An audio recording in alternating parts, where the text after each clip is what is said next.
राधे राधे दोस्तों। आज मैं आपके सामने लाया हूँ भक्तमाल जी की एक कथा, जिसमें ईश्वर किस प्रकार कृपा करते हैं उसे आज सुने, दूसरों को भी सुनाएं। कहानी पसंद आने पर लाइक शेयर सब्सक्राइब करें दोस्तों। चलो कहानी को आगे बढ़ाते हैं। संतों की एक सभा चल रही थी।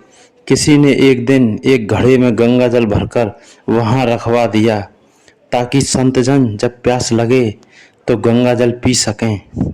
संतों की उस सभा के बाहर एक व्यक्ति खड़ा था। उसने गंगा जल से भरे घड़े को देखा तो उसे तरह तरह के विचार आने लगे। वह सोचने लगा, आहा, यह घड़ा कितना भाग्यशाली है। एक तो इसमें किसी तालाब पोखर का नहीं बल्कि गंगा जल भरा गया है, और दूसरे यह अब संतों के काम आएगा। संतों का स्पर्श मिलेगा, उनकी सेवा का अवसर मिलेगा। ऐसी किस्मत किसी किसी की ही होती है।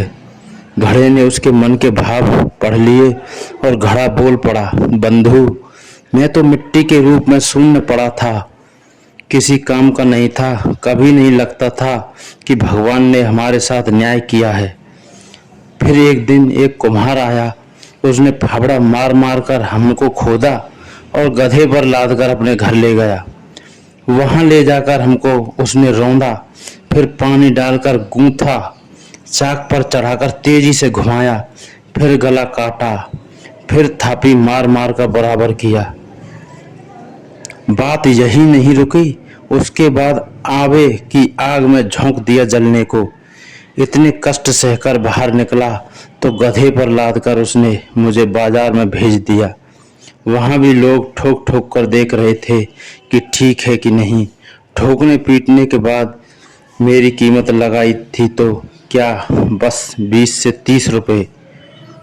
मैं तो पल पल यही सोचता रहा कि हे ईश्वर, सारे अन्याय मेरे ही साथ करना था।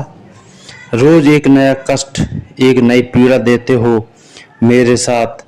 बस अन्याय ही अन्याय होना लिखा है।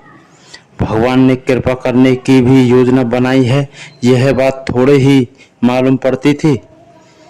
किसी सज्जन ने मुझे खरीद लिया और जब मुझ में गंगा जल भरकर संतों की सभा में भेज दिया, तब मुझे आभास हुआ कि कुम्हार का वह फावड़ा चलाना भी भगवान की कृपा थी, उसका वह गूंथना भी भगवान की कृपा थी, आग में जलाना भी भगवान की कृपा थी, और बाजार में लोगों के द्वारा ठोके जाना भी भगवान की कृपा थी। अब मालूम पड़ा कि सब भगवान की कृपा ही कृपा थी। परिस्थितियां हमें तोड़ देती हैं, विचलित कर देती हैं, इतनी विचलित कि भगवान के अस्तित्व पर भी प्रश्न उठाने लगते हैं। क्यों हम सब में शक्ति नहीं होती ईश्वर की लीला समझने की, भविष्य में क्या होने वाला है उसे देखने की?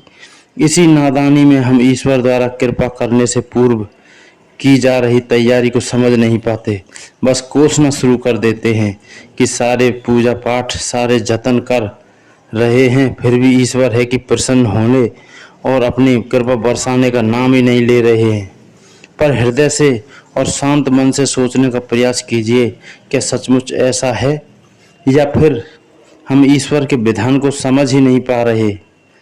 आप अपनी गाड़ी किसी ऐसे व्यक्ति को चलाने को नहीं देते जिसे अच्छे से ड्राइविंग ना आती हो, तो फिर ईश्वर अपनी कृपा उस व्यक्ति को कैसे सौंप सकते हैं जो अभी मन से पूरा पक्का ना हुआ हो?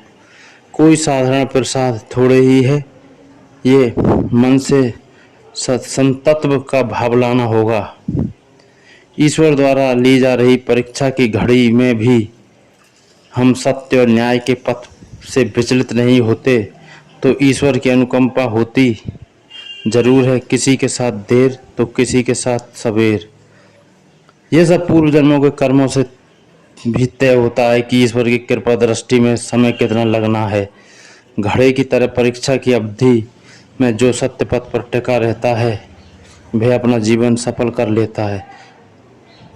तो क्या करना चाहिए, धैर्य कैसे रखना चाहिए? इंसान है तो उसका टूटना स्वाभाविक है, पर नहीं टूटे इसके लिए क्या करें? संतोष का मार्ग ही विकल्प है, जो प्राप्त है वह भी पर्याप्त है। जब यह सोचना शुरू कर देंगे तो आत्मिक आनंद मिलने लगेगा। संसार का सबसे बड़ा सुख यही सुखी वह है संसार का सबसे बड़ा सुखी वह है जो मन के मौज में रहता है। आप यह क्यों नहीं सोचते कि ईश्वर ने आपको जितना दिया है, संसार में अनगिनत लोग हैं, उन्हें तो उतना भी नहीं दी मिला।